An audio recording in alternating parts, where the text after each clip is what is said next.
Assalamualaikum warahmatullahi wabarakatuh. Bagaimana kabarnya? Semoga selalu diberikan oleh Allah SWT kesehatan dan juga semangat untuk tetap belajar. Tadi Ustadz sebelum nyuruh kita belajar untuk PAI ini, kita udah sama-sama nonton tentang video motivasi, dimana kita harus semangat dalam belajar. Kita harus membahagiakan kedua orang tua kita. Dengan gimana? Dengan cara belajar dengan tekun, tidak karena belajar untuk ujian, tapi ujian untuk belajar. Dari ujian itu kita kira-kira tahu apa yang belum kita pahami dari materi yang sudah kita pelajari. Jadi harus tanamkan pemikiran ya. Kita ujian untuk belajar, bukan belajar untuk ujian. Dan juga harus tetap semangat dalam belajar. Ya, oke, kita lanjut lagi pelajaran PA kita.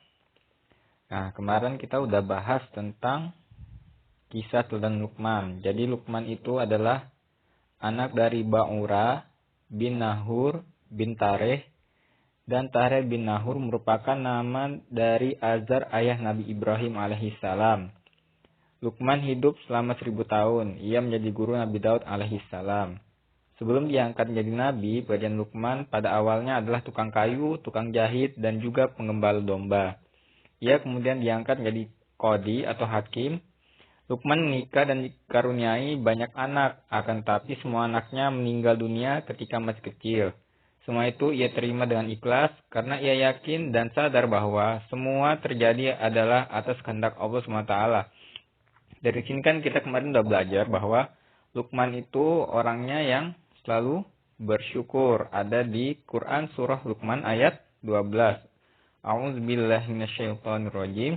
Walaqad atayna Luqmana al-hikmata an ishkur lillah wa man yashkur fa innama yashkur li nafsihi wa man kafara fa innallaha ghaniyyun hamid. Shadaqallahul azim.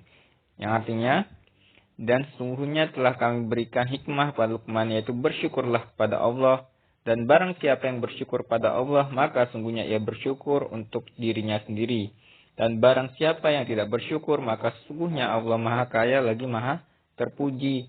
Nah, itu yang kita pelajari kemarin, yaitu tentang bagaimana Luqman selalu bersyukur apapun yang diberikan oleh Allah Subhanahu wa Ta'ala. Terutama kita sekarang ini yang diberi kesehatan oleh Allah SWT, kita harus bersyukur. Bagaimana caranya menjaga kesehatan, apalagi kita misalnya disuruh stay at home, berarti kita harus tetap di rumah. Itu adalah salah satu cara kita bersyukur pada Allah Subhanahu wa Ta'ala.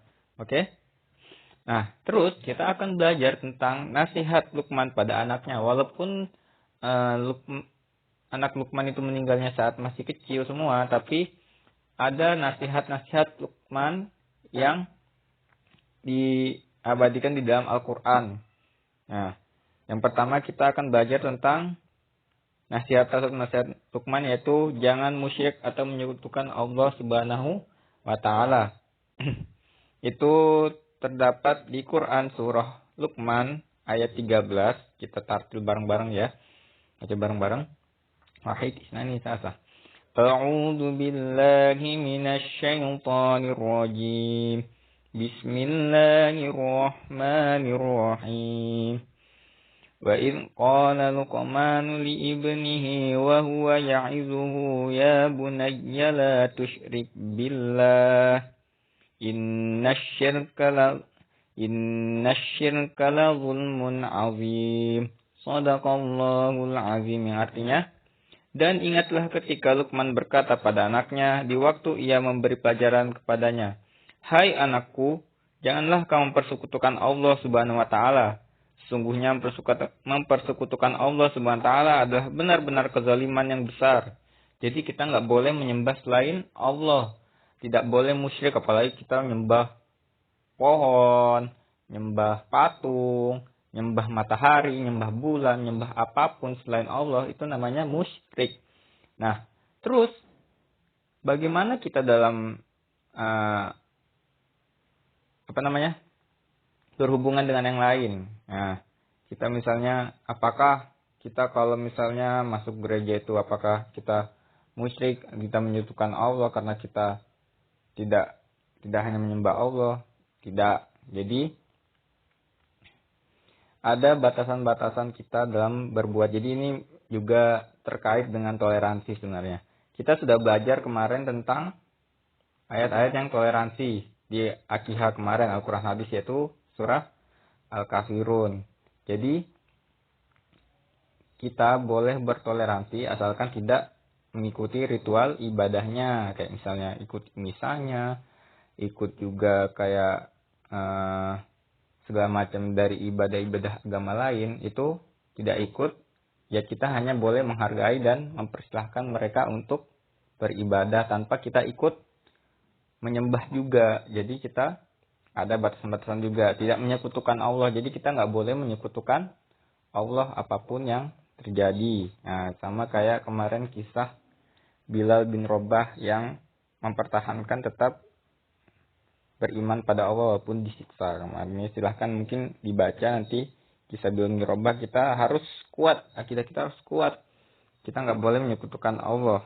Nah, apa arti mempersekutukan Allah? Mempersekutukan artinya menyerupakan sesuatu dengan Allah SWT, misalnya menjadikan matahari. Nah, tadi.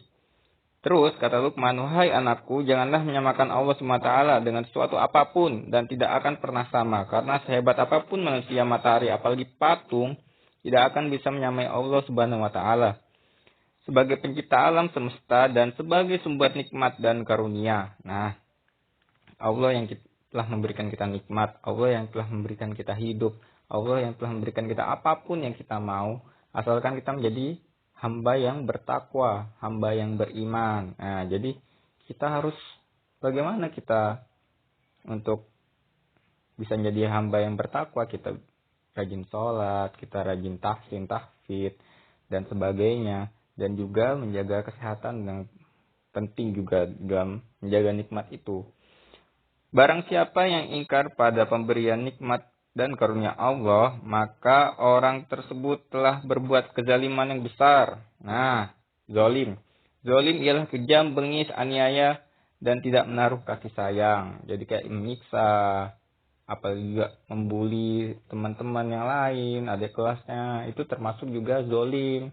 Dan doa orang yang terzolimi atau yang disakiti itu mustajab, hati-hati, makanya nggak boleh menzolimi juga. Di situ kita belajar kita tidak boleh menzolimi.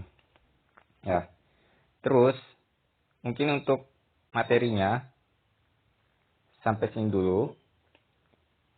Terus untuk tugasnya, kira-kira